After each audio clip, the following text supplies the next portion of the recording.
everybody. Welcome to Comp Talk. I'm here with Donovan Edie. Tell me a bit about yourself real quick.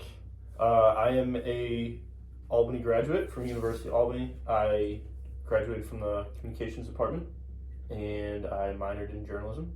And I'm really excited to be here today. Thank you for having me. How long ago did you graduate? I graduated in May of 2025. Okay, new graduate. Yeah. Recent alumni. Now into the world. Yeah. Okay. Yeah. We're gonna talk about AI. Awesome. I guess first we'll just go with like your overall opinion of AI. Like, I'm curious what you genuinely think or how you think about it. From a practical standpoint, I am not really a big fan of AI.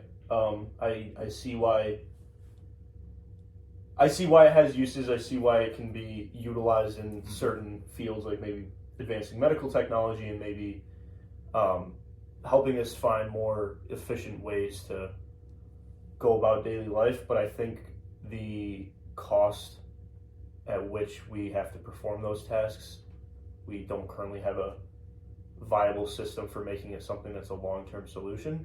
Okay. And I also don't trust a lot of the people that are behind most of the leading companies that are facilitating AI to the general public.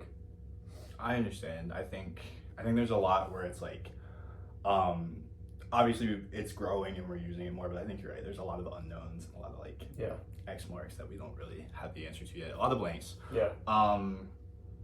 As far as like critical thinking and like human originality goes, especially as like AI has been a topic, been used in the university a lot, do you think it's taking away from critical thinking? Yes, I think as more and more people use it, AI is able, the whole model of AI, as far as I'm aware, is just something that's taking all the data that it receives and just using it to essentially train itself and make itself smarter.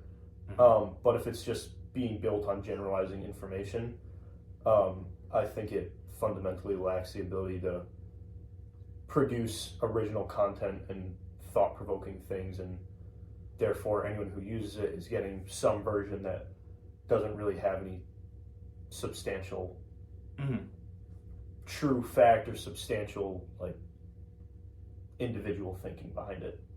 If it's a collection of group thought, then it's not something that's going to provide any individual growth.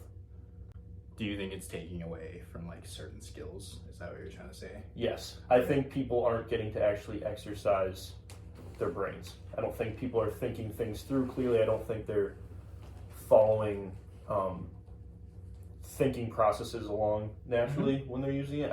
I just don't think it helps advance your thought process about certain topics. Got it. Okay. Just like to piggyback off of that,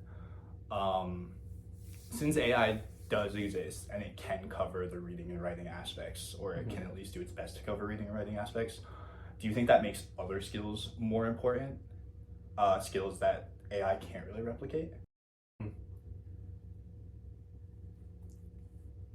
Yes, I think it places, like, there's been this really big recent push since AI has been developed and has been kind of wide released, that now there's a much wider demand for people who are in who are skilled laborers.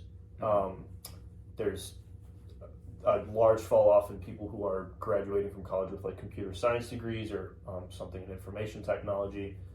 So I do think it's placing value on things that are intrinsically just a purely human skill, that something can't be replicated. So I do think it's shining a light on things that can't be automated. But I don't necessarily think that that's still a good thing, because I would much rather put my trust for those skills in the hands of a human rather than in artificial intelligence. I understand. Okay. Well, thank you for your time. Yes, thank you for having me. Of course.